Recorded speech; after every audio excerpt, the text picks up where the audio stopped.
Hello everyone. This is a new series that I will be starting for Honkai Star Rail. This is by no means an expert in-depth guide about the mechanics of the game or the characters, but just a general overview of the topic of the video and general recommendations according to my experience playing the game. There may be inaccuracies about the information on the video, and I apologize in advance, but I will try my best to correct them when they appear. In this video, we'll be reviewing Asta, so you'll hopefully get at least an idea on how her kit works and how you can start your own build. Without further ado, let's get on with the video. Alright, so Asta is a free 4-star support character following the path of Harmony. She has a fire combat type with great break potential. She's a great character all throughout the initial stages of the game and even late game, depending on your build. We'll go over her abilities and her overall kit, so you can get an idea on how to best use her in game. Let's talk about her abilities first. Let's start with her talent, Astrometry. She gains a charging stack for every different enemy hit by her, plus an extra stack if the enemy has fire weakness. Every stack, up to 5 stacks, will increase all allies' attack by a percentage, depending on the talent level. After her second turn, stacks will be reduced by 3 every turn at E0.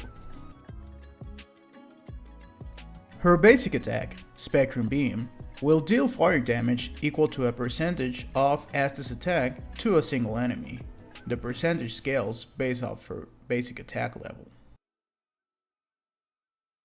As for her skill, Meteor Storm, Asta will deal 5 hits to enemies at random, aside from the first target.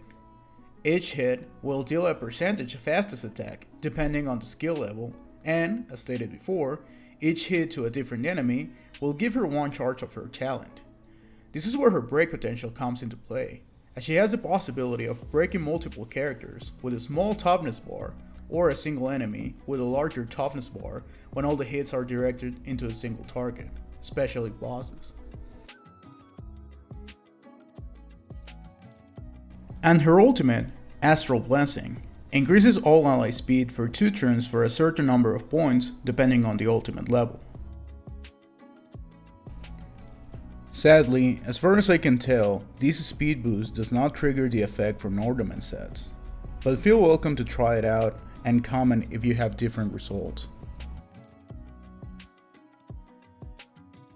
Last but not least is her technique, Miracle Flash. Immediately attacks the enemy, dealing fire damage equal to 50% of Asta's attack to all enemies.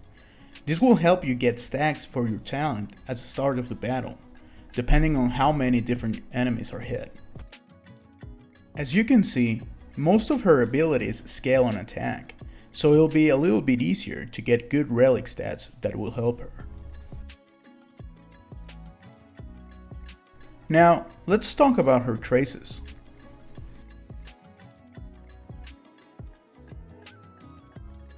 For her Ascension 2 trace, it will give her basic attack an 80% chance to burn enemies for 3 turns, and the fire DOT damage will be equal to 50% of the damage dealt by her basic attack at the start of each turn.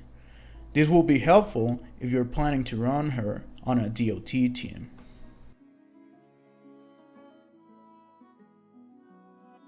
Her A4 ability will increase all allies' fire damage by 18%, which is really helpful for fire mono teams.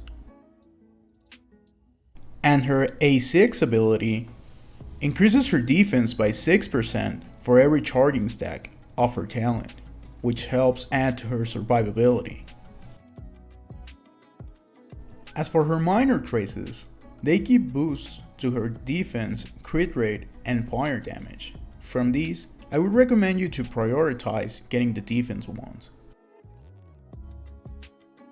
Alright, now let's look at her Eidolons.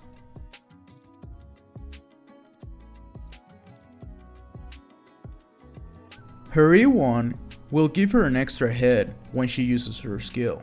This will help with toughness bars from enemies and ERR, since I'm pretty sure that every hit regenerates a little bit of energy.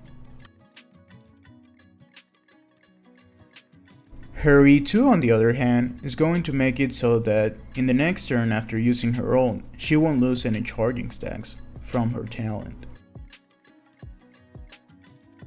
Her E3 will increase her talent and skill level. As for her E4, will further increase her ERR by 15% when she has 2 or more charging stacks from her talent. Her E5 will increase the level of her ult and basic attack. And finally, her E6 will reduce the number of charging stacks she loses every turn by 1, which will also allow you to not ever lose your full stacks in battle, as long as there is at least one fire weak enemy on the field and you're able to use your basic attack or skill every turn. Alright, now let's look at her build. For her relic set, one of her best options could arguably be the Thief set, as it helps add to her damage output with the break effect increase and helps with energy regen.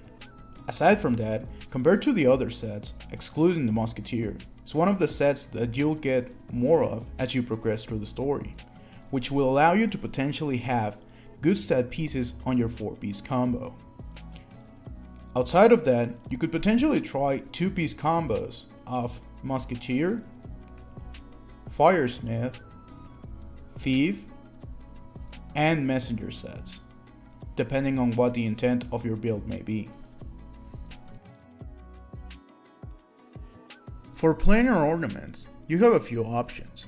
Personally, I use Bonwhack on her, as it helps with ERR, and you can fairly easily achieve 120 speed with boots to get the advance forward immediately upon entering battle. Another option would be the Talia set, as it helps to up her damage output with the added break effect when opting for a break build. Or, if you prefer to provide more support for your team, you could use Fleet of the Ageless. All of them are good options. Alright, now let's talk about stats for your relics. You have different options with your build stats depending on what you want to accomplish, but in my experience, generally I would recommend you at least have one defense or HP main stat piece on either your sphere or body piece, as it will help with her survivability, because in harder content, even if you do have an abundance or preservation unit on the team, she can get down pretty easily. For boots, you'll want speed to hit the 120 breakpoint for the ornament sets, unless you're able to get it with substats, in which case you can potentially change it for an attack percentage main stat piece to help with her damage output. As for her rope, ERR will be best to keep your ult buff uptime as high as possible. And in all your pieces, looking for a break effect substat will be really good to add damage overall without sacrificing the ERR from your rope, because as for what I can tell, rope is the only piece that can give you a break effect main stat. But then again, if you want to have a full break build, don't allow me to stop you. Just be mindful that Asta has to be the one to break the toughness bar for this to have an effect. Or, if you're lucky, just build Create Asta and destroy everyone with your skill. Now, let's talk about the options we have for Lightcones.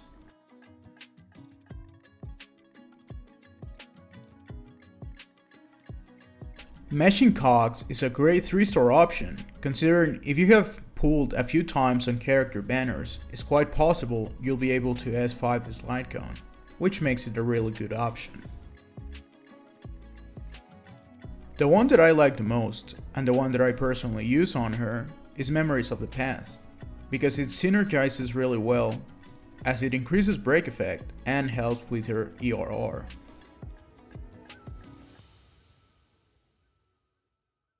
Planetary Rendezvous is a situational one, as you'll probably only be using it on mono teams, since it wouldn't be as helpful if you were only buffing your fire DPS for example, as compared to the other options mentioned.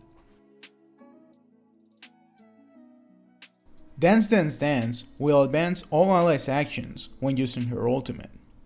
It is a good option if you want your team going super fast.